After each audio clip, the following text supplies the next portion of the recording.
আজকে একদমই আলাদা বলতে পারেন, এক ধরনের নতুন রকমের শরবত। তো ওই রেসিপি আপনাদের সাথে শেয়ার করতে চলেছি। তো এই পাতাটি হয়তো আপনারা আবার দেখেছেন, আমাদের গ্রামাঞ্চলে কিন্তু সহজেই পাওয়া যায়। আর এই পাতাটির অনেক গুণাগুণ রয়েছে, তো সেইগুলো আপনাদের সাথে শেয়ার করব। আশা করি আপনাদের সবারই ভালো লাগবে। যদি ভালো লাগে ভিডিওতে লাইক দিতে ভুলবেন না। আর নতুন যদি কেউ হয়ে থাকেন, আপনার কাছে আমার বিশেষভাবে অনুরোধ, আমার চ্যানেলটিকে সাবস্ক্রাইব করবেন। তো তার আগে নমস্কার, কেমন আছেন সবাই? আশা করি ভালো আছেন। শুভ্র শান্তি ব্লগে আপনাদের সবাইকে স্বাগত জানাই। আমি শান্তি।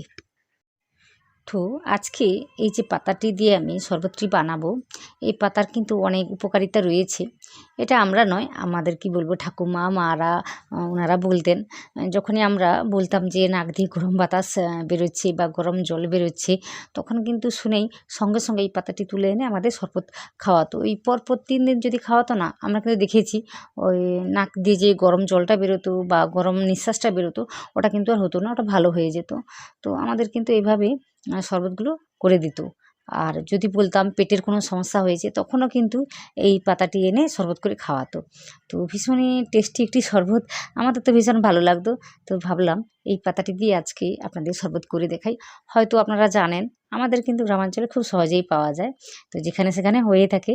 তো আজকে কি হয়েছে, আমাদের বাড়ির পিছনে ছিল, তো ছেলেটা বলতে বড় ছেলেটা ছেঁড়ে ফেলেছে। তো ওটা 1 ঘন্টারও বেশি পড়েছিল। তো দেখে আমার মনে হলো এই শরবতটা করে আপনাদের দেখালে তো আপনারা উপকৃত হবেন বা জানবেন।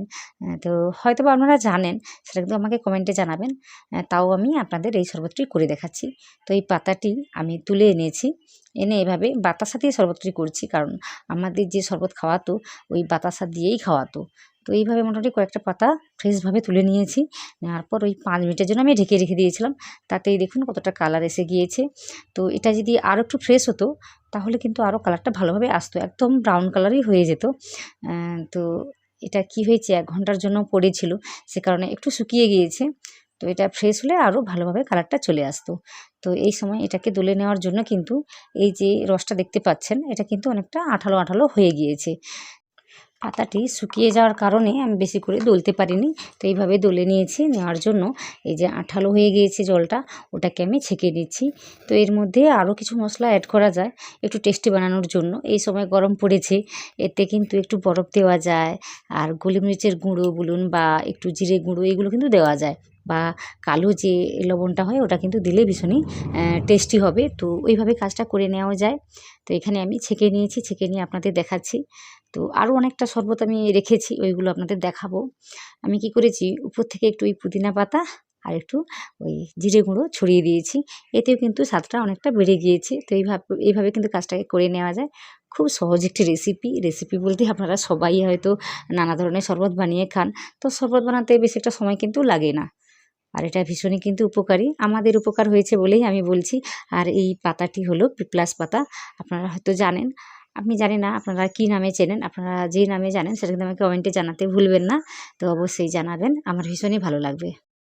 তো এই ধরনের ভিডিও বা কোনো রকম রান্নাবান্না যদি আমার চ্যানেলে দেখতে চান, ওইটা কিন্তু কমেন্টে জানাতে হবে। তাহলে আমি সব কিছু রান্নাবান্না আমি খুব সহজ করে দেখিয়ে দেবো। আশা করি আপনাদের সবারই ভালো লাগবে। তাছাড়া আমার চ্যানেলে অনেক রকম রান্নাবান্না রয়েছে, ওইগুলো কিন্তু দেখে নিতে পারেন। আমি খুব সহজ করে দেখিয়েছি, আশা করছি আপনাদের সবারই ভালো লাগবে। আর যদি ভালো লাগে ভিডিওতে লাইক দিতে ভুলবেন না। নতুন যদি কেউ হয়ে থাকেন, অবশ্যই আমার চ্যানেলটিকে সাবস্ক্রাইব করবেন। আর নিচে কমেন্ট করে জানাবেন আমার এই রেসিপিটি কেমন লাগলো, অবশ্যই জানাবেন। তো ভিডিওটি প্রথম থেকে শেষ পর্যন্ত দেখার জন্য আপনাদের সবাইকে অনেক অনেক অনেক ধন্যবাদ।